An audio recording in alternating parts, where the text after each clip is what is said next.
Good evening, everyone. My name is Emma Mills Robertson. I am the Chief Program Officer at Glen Echo Park. And welcome to our first artist talk of the year. And we're really excited to welcome all of you. Thanks for joining all of us for a conversation with Jordan Bruns.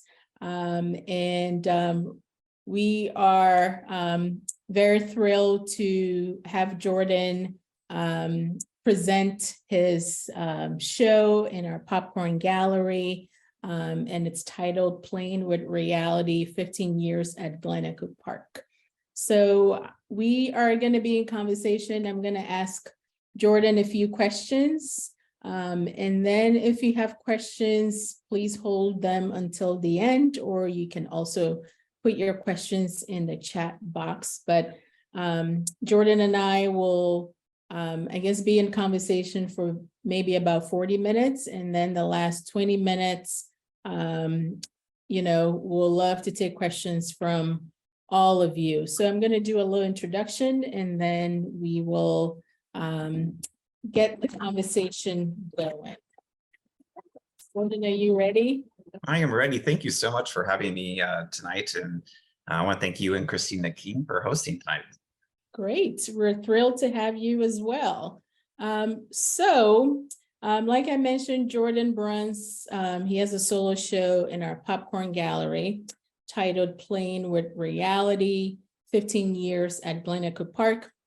Jordan Bruns is a resident artist at Glen Echo Park, and he's been creating a wide range of paintings in the Stone Tower studio since joining the park 15 years ago.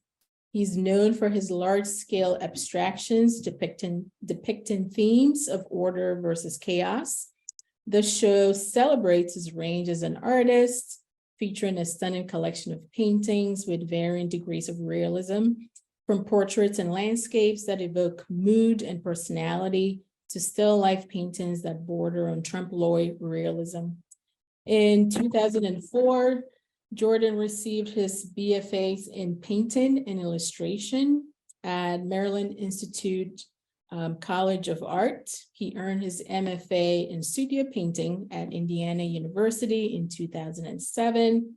His work is in public collections such as Novartis Pharmaceuticals and Kaiser Permanente. He's also had solo exhibitions in the region and beyond, such as Longview Gallery in DC, the Indiana University Art Museum. He's also had numerous group shows all over in the Antelope Valley College Art Gallery in California, the Longview Gallery again in Washington, DC. And he's also participated in exhibitions in Miami, such as Scope Miami in 2014, Context Miami in 2017, and also in 2018. And also he was in a show at Aqua Miami in 2019 during Art Basel.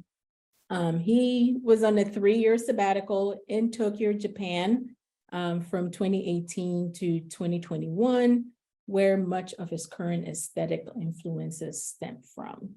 So please join me in welcoming Jordan Bruns. Thank you. Thanks. All right. So history of everything.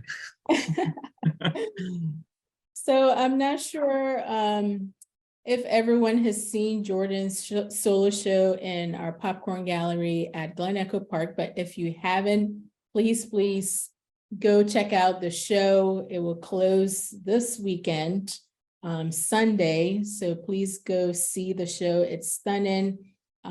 It's definitely, draws influence and inspiration from his time in Japan, but also there's some portrait works that are also really beautiful and speaks to his his technique and technical talent. So please check out the show.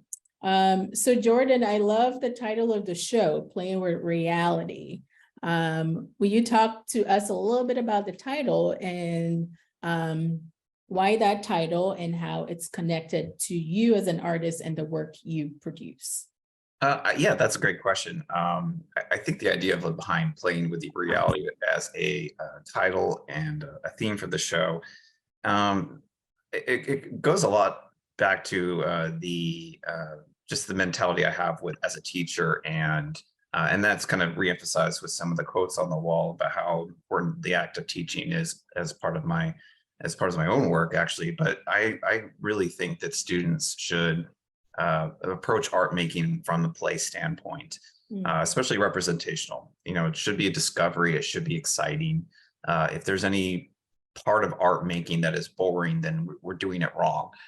So I try and uh, think of art and the creation of art as something less serious than the product looks like at the end.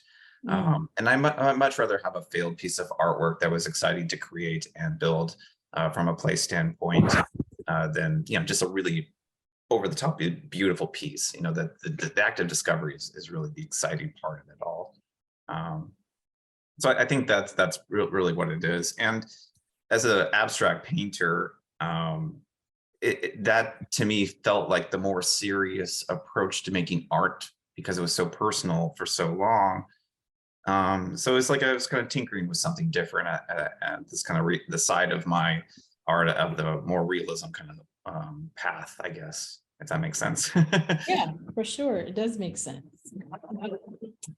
And also, like I mentioned during your intro, that you spent time in Japan, about 3 years in Japan, and you Yep. can definitely see that in most of the works in the show.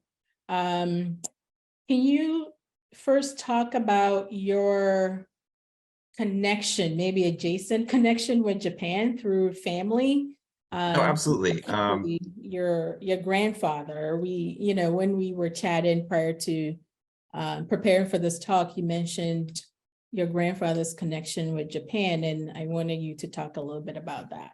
Yeah, sure. My great grandfather actually, he worked with General Electric, and before his visit with General Electric to Japan, there wasn't a light bulb, there wasn't electricity. So he was on the team that brought electricity to Japan, and so we've had a family connection, especially on my mother's side, with Japan. So when he came back from his time there, the artwork that he brought back is the artwork that I have in our house. It's their old Japanese wood blocks that date back to the 1890s and around that time period. Yoshitoshis and just some really gorgeous pieces. And I grew up with these on the walls. So I think when we were thinking of doing a time abroad as a family visiting another country, Gina was like, well, we have these options in Australia. And I said, nope. Options in Germany. Nope, don't want to do that either. And I was, as a kid who moved around a lot, I was kind of anti-moving the whole family. I thought that it's harder to raise children that way, but she convinced me. She said, all right, well, where will you go? And I thought to my family's history in Japan. I said, well, all right, Japan. So being as awesome as she is, she was able to go to her boss and say, well, could we go to Japan? And she actually built a position from her job to go to Japan just to get us out of the country. And by that time, I really couldn't say no to it, and I'm glad I didn't, because it was a great experience, and I think the kids both gained a lot from that journey and that experience living in Japan for so long. Awesome. So what are we looking at here in this slide? This is actually the light bulb that my great grandfather brought to Japan. So this is actually in the Tokyo Museum of History. And it was a complete surprise to come across it. Actually in the museum, this was the way they presented it. So this is it. That's great. And so you saw this when you went to Japan? Yeah, this is in Tokyo, and I had no idea it would actually be available to view. I thought, this is something that was lost to history, but lo and behold, the original light bulb was in the museum.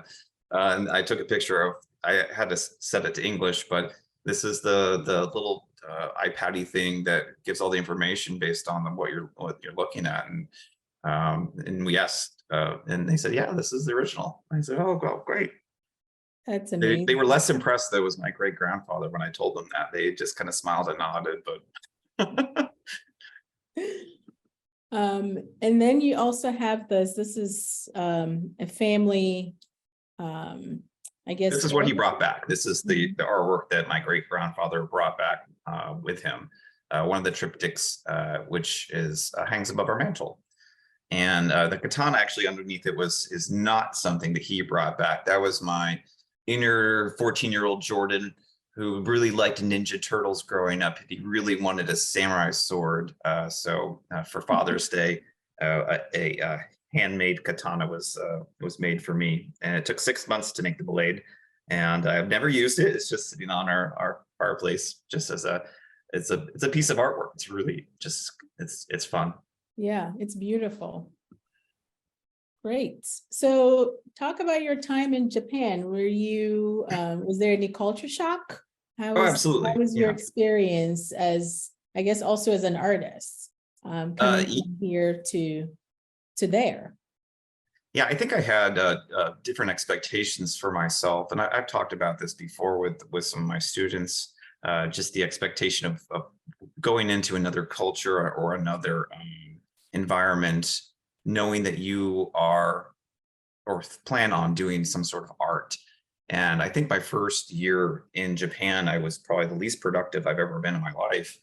And kind of I tried doing the oil paint thing, and my tiny little studio was oversaturated by the smell of oil paint. And even though I don't use solvents, it was just a lot.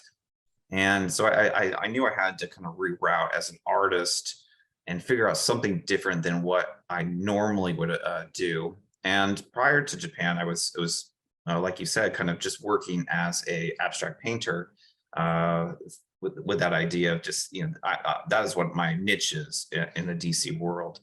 So in Japan, I was like, well, maybe I'll try wood blocks. Well, I had to try and learn the language, which was a complete barrier because all the teachers were only speaking in English, and tried doing watercolor or ink washes for them and their approach to it. And that was also kind of a dead end for me as well. I was able to kind of think back to some of my colleagues who work in ink wash, and um, that kind of helped me, which we'll get into, I'm sure, later. But for me, whenever I get stuck with something or with a problem, and especially in painting, I find the best way to kind of unstick myself is to draw. Mm, And I've settled on the Copic markers, which are very popular in like the manga kind of art style. A lot of the illustrations that are done in Japan, and they're very inexpensive there. They're highly expensive here. And I found just like the three sets of markers, the kind of the dark, cool C7, C5, C3, those values, which is a cool gray. That seemed to really work for me as a medium that doesn't compromise my exploration of the Japanese landscape or the culture. It's easy to take with me on the train or wherever I'm going, and I can still get a painterly effect with them. So these kind of sketches are to me kind of like what led to some of the ink washes later. And I still used a lot of these sketches, these value studies, to kind of work and compose some of the ink washes that are in the exhibition. So to me, the sketchbook was my primary form of expression while I was there, mhm, because oil paint just didn't feel right at the time. Didn't feel right for the culture, didn't feel right for the location. mm. That's interesting. So it seems like, your time in Japan kind of gave you opportunity to explore a new direction in your art. And I think it's interesting you talk about how in Japan you kind of abandoned oils because it felt kind of like a Western medium. Can you talk a little bit about why? I think you mentioned it didn't feel right anymore. What do you mean by that, and how did that lead to the ink wash paintings that are in the show? Yeah, I think oil paint is very familiar for as a medium for me, and I kind of, and this goes to some of the later work with the trompe stuff or the assemblage. But to me, it is a very Western medium. And, you look in the art history books and you look at, some of the work that we associate with Japan or China or wherever. It's more water based. You're doing a lot of sumi ink, a lot of ink washes, not a lot of oil paint. You're rarely going to see anything on the in the Asian, unless it's Russia. But like you're predominantly going to be looking at ink based things or aqueous based things. But for me, my training is largely in opacity in the acrylic or oil paint. So when I was just bringing oil paint to Japan and started painting like a Westerner, I wasn't emerging myself in the culture or the, I don't know, the landscape even. It felt like I was just doing what I would normally do in Maryland in another location. Mm. And to me, that kind of felt like I was kind of like a failure. Like, why did I even bother to come to here if I'm not going to change in some degree or be influenced in some way?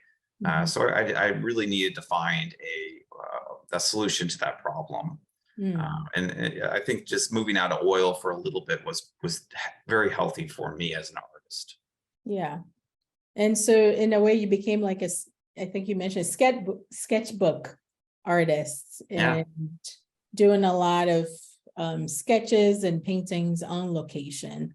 And I think it's, with the show in Popcorn Gallery, there's a lot of depictions of shrines and temples in your work. Can you talk about why you're drawn to the temples and the shrines in Japan? Yeah, I think for the most part, if I just started doing some of the housing, the normal housing by the Japanese, it probably wouldn't feel very Japanese. So I think the draw of the architecture, it did feel like kind of a snapshot in time. It felt very Japanese. It had a certain, the landscape was always pristine, well manicured. The buildings were with it just had a radiated this kind of respect that was it demanded of it, and the monks or the priests, depending on if it's Buddhist or Shinto, took such immaculate care of these buildings. As soon as one piece of wood started to rot or deteriorate, it would be immediately replaced. So it's kind of like this continuous evolution of the temple. It doesn't, the overall structure looks the same as it did hundreds of years ago, but all the wood is brand new or all the roofing is brand new. And I like that kind of like just continuous change, but not change. So it pops up a lot within the especially the ink washes, because I just got really fascinated with these, specifically the roofs, actually, like Mhm. these kind of sloping roofs that have a kind of slight tilt at the very end. The kind of like the small details that are in the lintels and things like that, I just thought were really exciting. Um, and for a artistic standpoint, like a piece like the one you're looking at now, the Mhm. Hokone Jinja piece, I like that flexibility to create a lot of depth Mhm. with the type of architecture, because a lot of them are open ended, so you can look through them. So it enables a lot of space to be created with the medium in specific, but also the architecture itself. And I can Mhm. always find these really nice spaces within each piece to show the abstract side to things. So the foreground in this piece, for instance, there's a lot of like canning wax that I picked up from Ephraim Rubinstein, that he just uses as a wax resist in a lot of his drawings. And I just like that texture quality to it. And I can just have this large foreground that has a lot of just play within that space, a lot of just experimentation within that space. Um, and I think if I just did downtown Tokyo scenes, it would be kind of chaotic, weird rectangular shapes and bright colors and stuff that I guess it was for me, it was overwhelming to draw downtown. So I preferred the quieter places than the more loud and chaotic cities that we went to as well. But Mhm. we traveled to Gina 43 prefectures, and me and the kids were racked up 42 prefectures, which is pretty significant.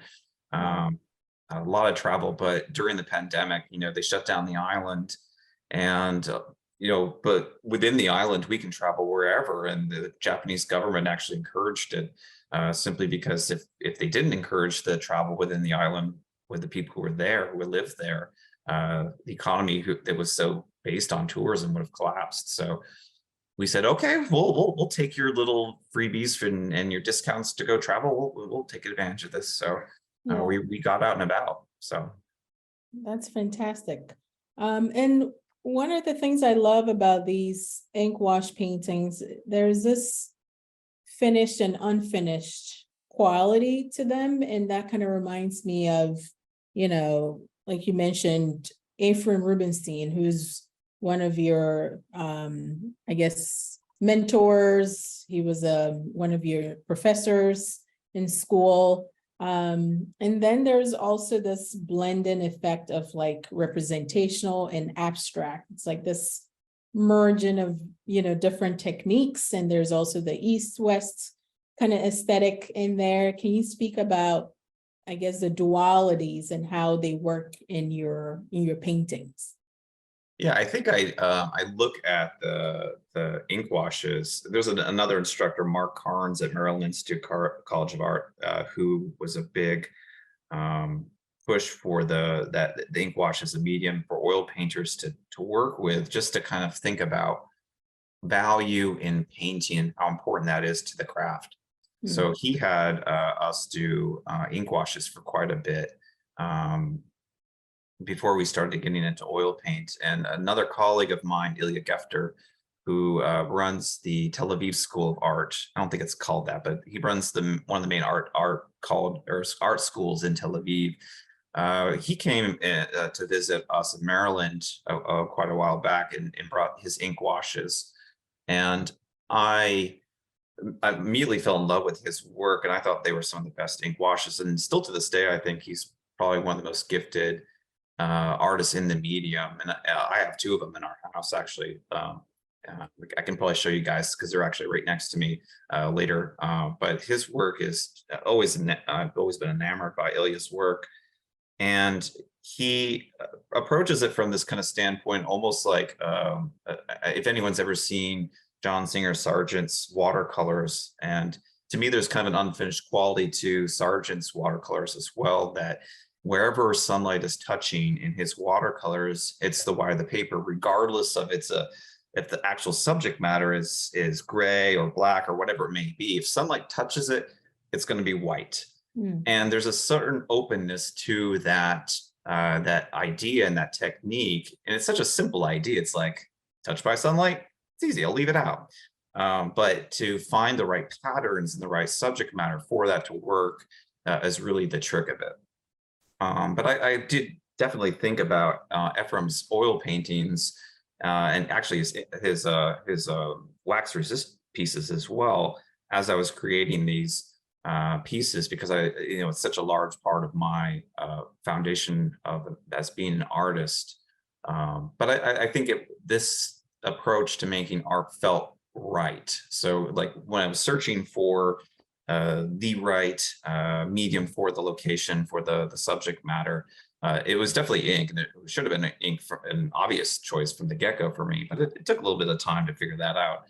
Mhm. But I was lucky. I felt fortunate enough that I was working in the sketchbook for so long that the ink from the markers was such an easy adaptation to go into the ink washes. And it probably prepared me for the medium when I became more serious about it later in that journey. Yeah, that's great. And also when I look at these paintings, it kind of reminds me of maybe archival photographs, or there's something about them that kind of look like faded photographs. And and also, so therefore it makes me look at them as you are capturing obviously a moment in time or Mhm. your experience or or a memory, Yeah. either real or unreal. So I think that's really interesting. I don't know if you want to touch on that a little bit. Well, I always look for opportunities to kind of dictate what's the focal point in the painting. So, for instance, like, if I was to use a photographic reference for this one, and I had photographic references, this is actually the third time I painted this building because it was actually near the house. So I would run past it almost every morning on my runs. So I drew it a few times, and I would actually run with my sketchbook. But you can actually see how the things that are actually really far away, I faded out.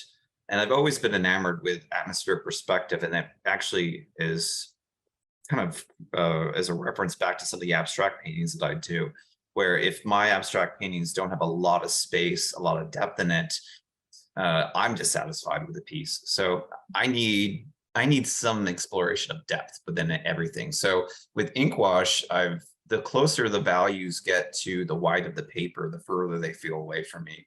And I Mhm. try and in probably the vast majority of these ink washes is find those moments where I can just use a silhouette of a tree, like on the far right there, or a silhouette of a garage, and just maybe two values to describe the car and the building in that little area back there. And that enables the viewer to kind of really focus on the building.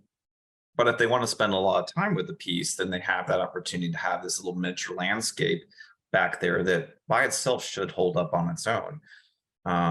So I think that my illustration background, because I was half of my education during undergrad, uh, kind of forced me to really think about painting as an impactful thing, but also like how long can you grab the viewer's attention?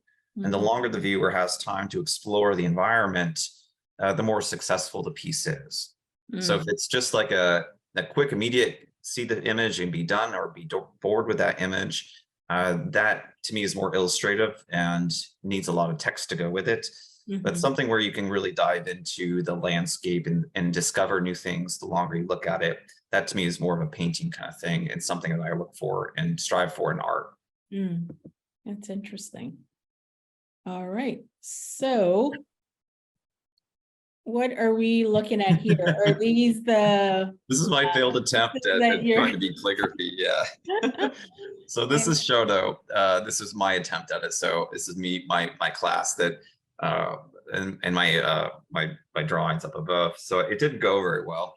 I was holding the brush like I thought it was supposed to be held, and the teacher was not. Didn't well. I don't know. I wasn't doing it right. That was very clear. But if you go back one slide to the books there, that's probably the way it should look. that's So these are shrine books that if you ever go to Japan for extended period of time, you know, I recommend getting a Goshuin book, which is these are these kind of accordion books that you bring to a temple or a shrine, and you can pay like 500 yen, which is about $5, and they will create a page for your book. And this is, if you fill the book, it's kind of like a passport into the afterlife. That you're supporting all these buildings and so forth. But uh, I just thought they were absolutely beautiful, like the combination of this red stamp plus the calligraphy. Very enamored with them. And you have the both sides of the book. You would fill them out, or bring them to the shrines, and they would fill them out. And we filled two whole books. I mean, that's how many temples and shrines, and we're talking maybe 40 per book. So we definitely got around to a lot of temples and shrines. But to me, it's like I wish I could put these on display or frame them a certain way, but then you would never see the other side. So we Mhm. just pull them out when we want to look at them, but they're works of art by themselves. Yeah, they're beautiful. And this is your attempt. You tried. I mean, Yeah, I wasn't very good at it. you tried. I tried. Yeah. Yeah, but in lieu of that, I decided, and this is actually some of the work that the Maryland State Art Council was supporting me in doing, which is I was trying to find a way to kind of blend the East and West culture and influence through it. So the above image and these are assemblages. So the top part is more sculptural. It's a crafted out of wood. Kind of resembles the shrine type format. So you have the torii gate, and then the actual shodo that a Buddhist monk or a Shinto priest would create. And these were loose. These weren't actually cut out of a book, because if you cut up a Goshuin book, you're in real trouble. Your passport to the afterlife is gone. So these were loose, and I bought them separately. And the below the real thing is a painted version of that. So they're kind of an homage to the work that the monks were doing. And I was trying to kind of do a recreation in oil paint to the best of my ability, same size, same colors, depending on the lighting situation, almost just a mirror image between the two of them. So a lot of it is just my obsession with their creation. It's a lot of it's just the kind of the idea of what is a copy?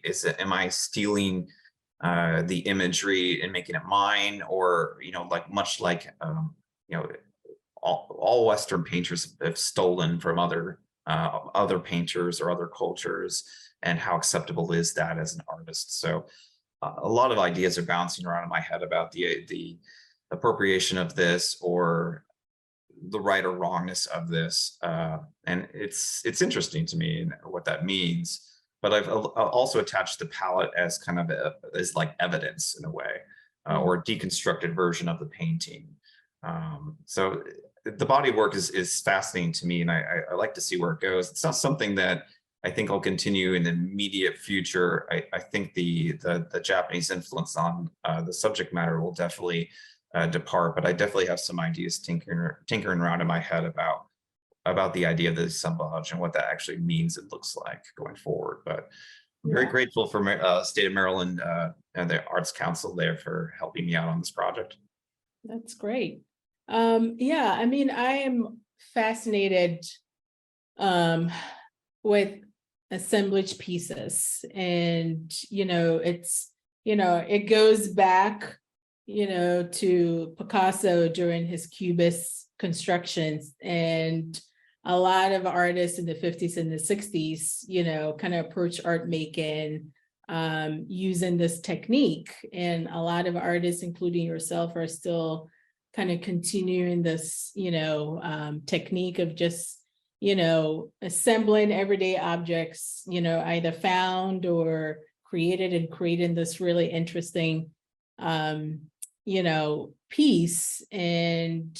And we'll go into the discussion about appropriation and borrowing. And speaking of appropriation, we've got Picasso, who took a lot from African art traditions and incorporated that into his work. But I find these assemblage pieces really interesting, because for me, it's like a perfect combination of a still life painting and a sculpture. And also you get to see, the palette that was used. So it's like you have the still life of the objects that were used in the paintings, and then you have the final product plus the palette. And I think that's really a smart way of kind of using this assemblage, kind of technique to create this piece. So are you creating the structure? Are you creating the sculpture as well from scratch? Yeah. Yeah, Montgomery County actually provided me with funds a long time ago for the wood shop. So all the wood used in the pieces was formed in the studio on the third floor. So I had other ones that I don't know, maybe you're in the slideshow or not, that are not as clean as these. And I think that those there's a special amount of honor that I wanted to give the work that the monks were doing. And even though it was like a daily kind of thing, or they probably made millions of these, the Goshuin, but to me, that was something very special. I wanted to have a very clean, very unique. So all the wood frames around their work as unique to each piece. I don't repeat the same ones. Mhm. And it just they kind of matched somehow, like they just like felt like they belonged with the one. So um, uh, they're meant to be on kind of an honor to them. And I think with these ones in particular, these pieces with the scrolls, um, I was very concerned that I was doing something wrong. And I wanted to at least show that I was at least paying honor to the original piece, that I was just kind of recreating it in a way that wasn't meant to be disrespectful, as Mhm. best as I could do. But I was worried that using even something that is religious for so many people as an art that is not, and it's not meaningful to me in the same way, or it's meaningful in a different way. There's a lot of concerns for me. Mhm. But I think if I wasn't feeling any emotion, good or bad, I wouldn't be successful for me. Yeah. And you touched on this before, assemblage pieces typically, they are using pre-existing objects or artworks in the pieces. And so it kind of touches on appropriation and raises questions around, authenticity, originality, Mhm. authorship. And you mentioned this a little bit before, but can you talk about how you view appropriation and how it kind of relates to these pieces, this body of work? Oh, I don't know. That's a tough one. Like how I view appropriation. Um,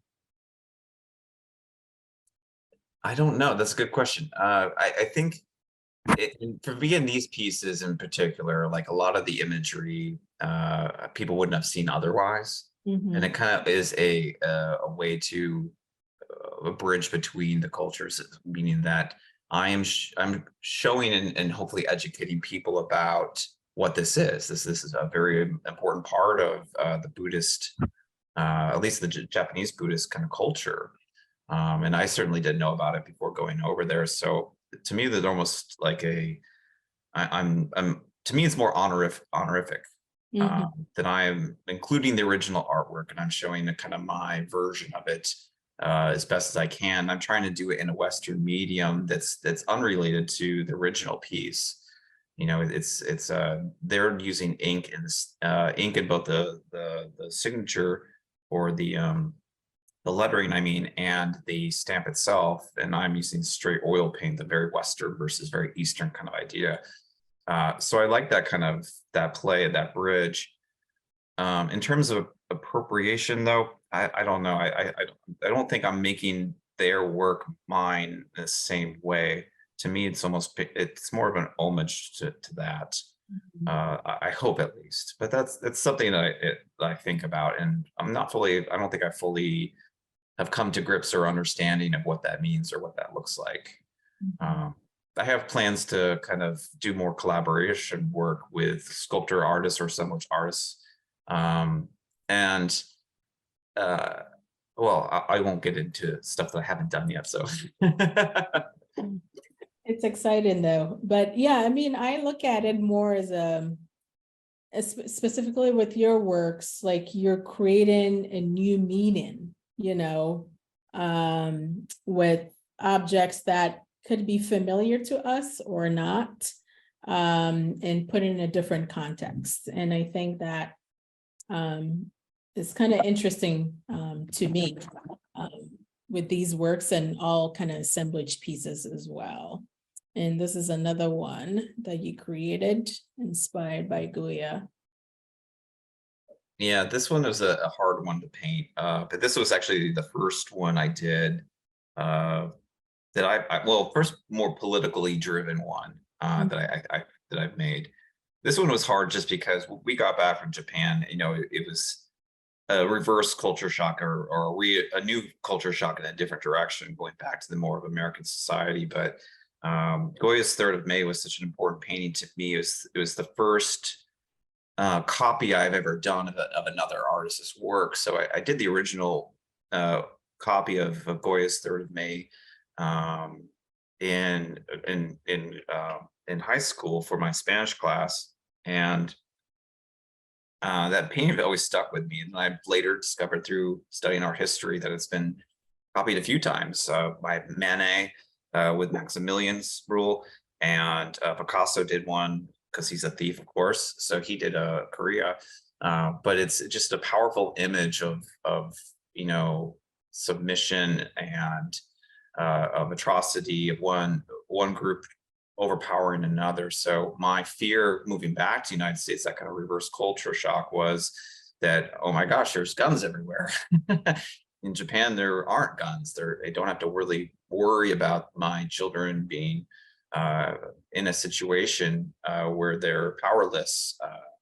So I kind of wanted to use the Goya's image of this innocence and this kind of helplessness, and kind of turn it back towards kind of what the America has to deal with on a constant basis. So if you ever see the original piece, the Goya's piece, I've used elements in Goya's, at least the composition, how the Lego figures are arranged. The bullet there actually is kind of used as a landscape piece, as the towers behind the figures, and the French soldiers have been replaced by a Caucasian gunman in my version of this. And I used Lego pieces because I thought to me, it's like the most innocent toy. It's my kids played with it, currently play with them. I played with them as a kid, and it just feels like um, a very innocent medium. But what was kind of interesting about the process for this particular painting is when I created the Lego setup, it was hard for me to look at. Even it just felt like I don't even want to be painting this thing. But it felt necessary. But what was interesting is the more I actually worked on the oil paint version of that, uh, the more desensitized I became of the imagery. So it's something about the actual act of painting that, as it continued, it changed for me.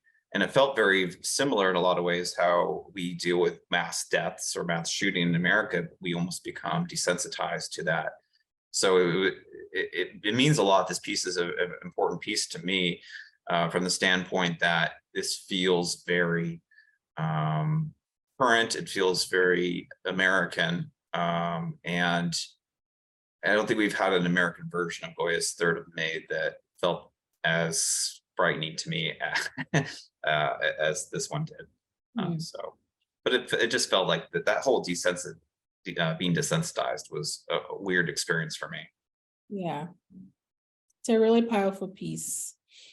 So I want to be sensitive of time, so shifting gears quickly.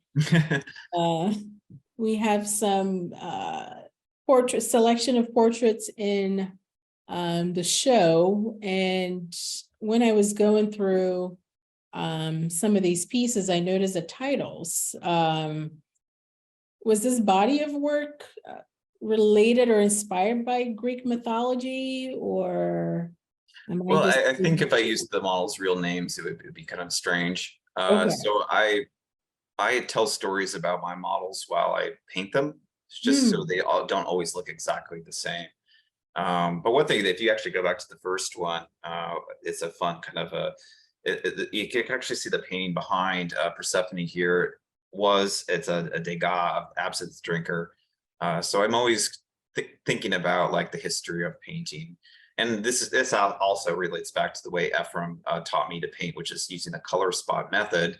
These are done very quickly, these portraits, but it does kind of feel like that bleed or blend between like the ink washes where a lot is left unfinished, and the oil painting technique where a lot of it is left unfinished. So the highlight on her forehead, the highlight on her cheek is just, sunlight hitting it in a way, like it was hitting the buildings where you just leave it blank. But even the next one, the high tea one, I threw another, I used Toulouse-Lautrec's absinthe drinker actually for this one too. So I wanted to kind of, again, pay homage to all the people who have done this composition before. And the actual character in the Lautrec painting was so similar to the model that I was painting that just felt very serendipitous in a way. So, but hopefully some of the elements from the earlier work get tied in with the oil paint. So these are all done post Japan, but I wanted to kind of keep almost like a transition from ink washes to oil paint again, which was, now that I'm back, it felt very appropriate to go back to oil paint as a medium for me. Yeah, these are beautiful. And there's that, oscillating between abstraction and representation in Absolutely. these works too, which is. Yeah, for me, all painting, regardless if it's abstract or representation, I think of every painting as planes of color, and they're very abstractly composed. So to me, all painting kind of bleeds together. So if I'm painting abstractly or painting representationally, the process is very similar in all ways. Great. Well, I feel like we can talk forever, but I want to give folks a chance to ask questions. I don't know, Christina, if there are any questions in the chat box, but if there are questions in the chat box, maybe we can start with that. If Christina, you can read those questions, or if you have a question for Jordan, you can unmute your microphone.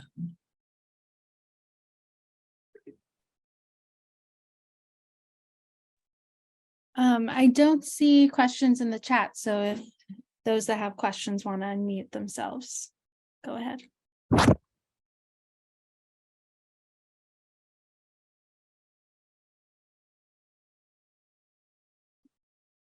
Any questions?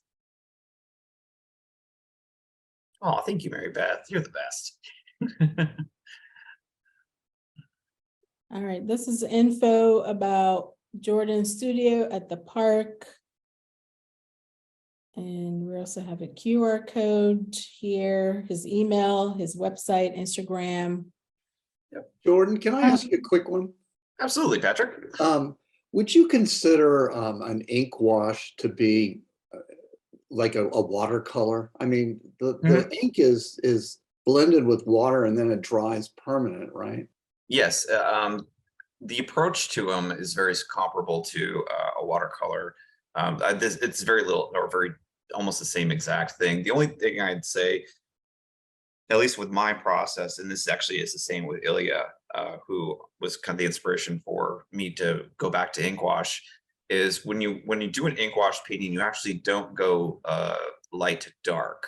You actually go with the middle gray, and then you go dark, then light again. And I think that helps capture light. And I'm sure you could approach watercolor that way. I just think the stereotypical version of a watercolor is always light to dark, but these are always middle gray to dark to light. So it's kind of like you're seeing what's there after that first middle gray push, and then you can kind of decide what needs to be left alone in the white areas, or what needs to be punched up in higher detail with the darker areas, if that makes sense. But I use these, the Golden makes the high flow acrylics, and that's what I'm actually using for these pieces. And that's simply because watercolor fades in sunlight and acrylic doesn't. So I thought that since I'm only using one single color for these, that it would be almost better for the archivalness of them just to be used as using acrylic rather than something that fades in sunlight. And would you put a mask on the white thing so that the ink wouldn't blend over, or are you just that good that it doesn't bleed over? I do not mask anything, no. I will use wax to create textures, like in the the larger piece that I have on display there. But it's not to prevent it getting white. I actually use the wax to just build up a texture. Thank you. Thank you very much. I do have one question in the chat from A Ma. They asked, was there a certain place in Japan that you like the most to paint or draw? Oh, around our house. Yeah, probably the close, the shrines that were closest to me that I spent the most time with. I think if you were to pick a place in Japan that is the most beautiful, I'd say Akita, which is one of the northern prefectures. But for me to get familiar with the subject matter, like some of the shrines and temples near our house that I got to run by in the mornings, I think I became more familiar with the architecture and familiar with the people who worked there. And to me, that was more enjoyable to work with that subject matter. I would go paint in some of these places and they would bring me tea, and it was kind of a lot of hand gestures, a lot of bowing of thanks. But it was nice to have tea while I'm painting, so it was very exciting. So I'd say the ones close by, we were about 30 minutes outside of Tokyo, so it was a little bit quieter temples and shrines for us there. Great. But if you're planning a vacation, yeah, if you can get up north, it's phenomenal. Just the rice fields are just an unbelievable green. It's nothing like I've ever seen before. Okay. Any other questions?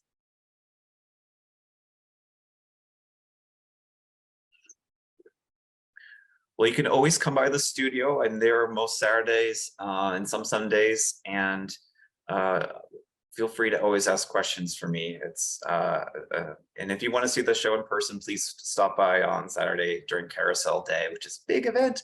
And you can see all this work in person. So thanks for attending the talk, guys, and thank you for the questions, Alma.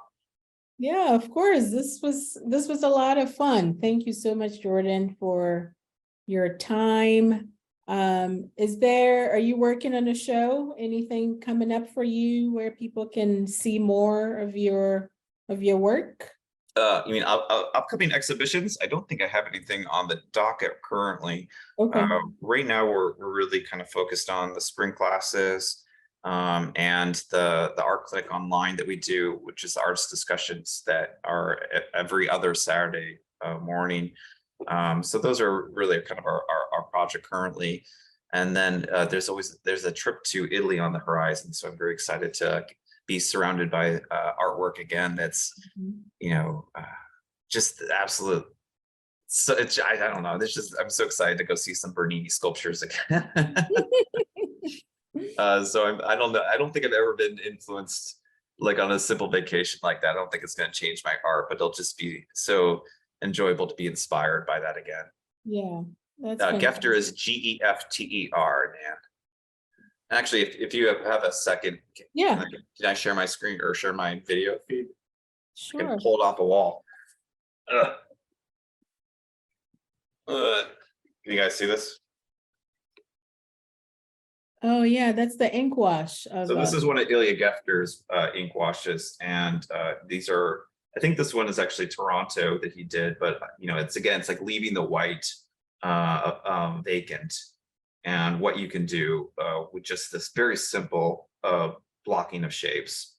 So I have two of these that are kind of in the same location, but his work to me is always amazing. So I got to roommate with him my last year at Maryland Institute College of Art, and I was always just enamored with his oil paintings in particular, but then when he really got into the ink wash, it was just amazing. So I definitely recommend looking up his work, and if you're in Tel Aviv, go visit him, because he's a great person.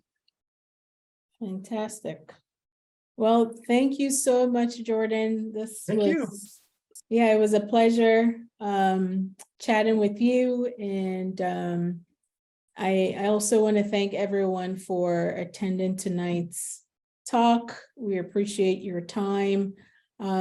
Next month, May 11th at 7:00, we will host another artist talk with Shanti Chandrasekhar, who will be in conversation with our very own Christina King, who's our exhibitions coordinator, and Shanti will be talking about her mixed media artwork. So look out for details about that artist talk on May 11th.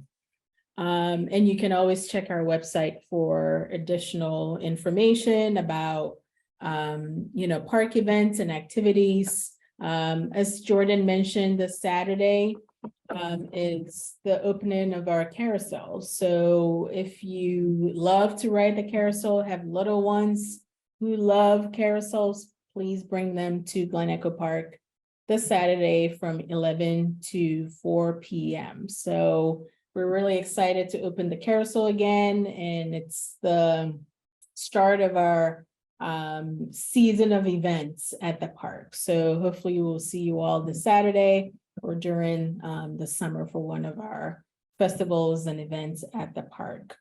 All right, well, thank you everyone for being here tonight, and hope to see you at the park in the near future or this Saturday. Thank you all very much.